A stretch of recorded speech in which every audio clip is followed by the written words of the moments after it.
This is a prepackaged chicken biryani that I got in the supermarket. So my ingredients are rice, potato, pre-seasoned chicken, butter, and I have some dried dates, carrots, and some thyme.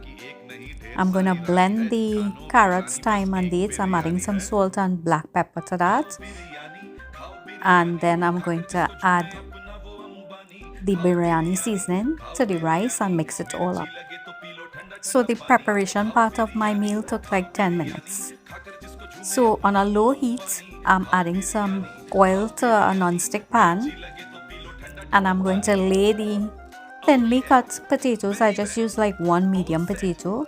I'm going to layer it and make a base at the bottom of the pan. To that, I'm going to season it with a little bit of salt and black pepper, because those pre-packaged seasonings, sometimes they have a lot of salt in it. So I'm just adding a little bit because I don't know the amount of salt is in the biryani seasoning. I'm just adding a little bit to taste, and I could always add more. And the heat on my stove is on here, but it's on very low.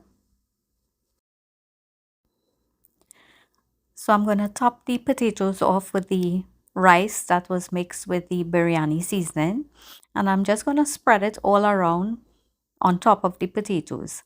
And then I'm going to add my pre-seasoned chicken pieces. I had like 2 leg and thighs, and I had some breast pieces, so I put the leg and thigh in the middle, and I put the breast pieces all around and just covering the rice.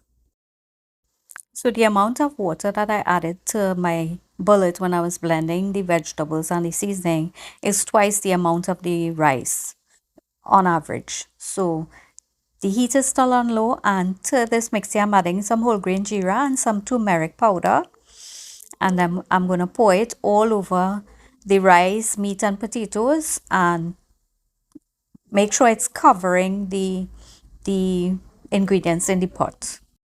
So to lock in the flavors in the pot and try and steam cook this rice, chicken, and potatoes, I'm putting a tea towel at the top of the pot. Then I'm going to use the cover of the pot and tie it. So that helps seal off the pot, and it's going to steam cook on medium heat for 30 minutes. This is what it looks like. Just ensure that you don't have any towel hanging out so that it becomes a fire hazard.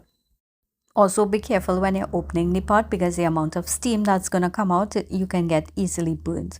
So I'm just using a fork and testing the rice and a piece of the chicken here to see if it's cooked thoroughly, and it was cooked perfectly.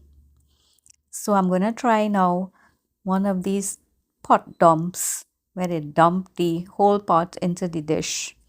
Well, I had a little hiccup here because some of my potatoes stuck to the bottom of my pot. It wasn't burnt or anything, it just didn't come out, but I don't think I needed to use more oil or butter in this dish. Oh, I forget to mention that I topped the whole thing with butter after the liquid was added.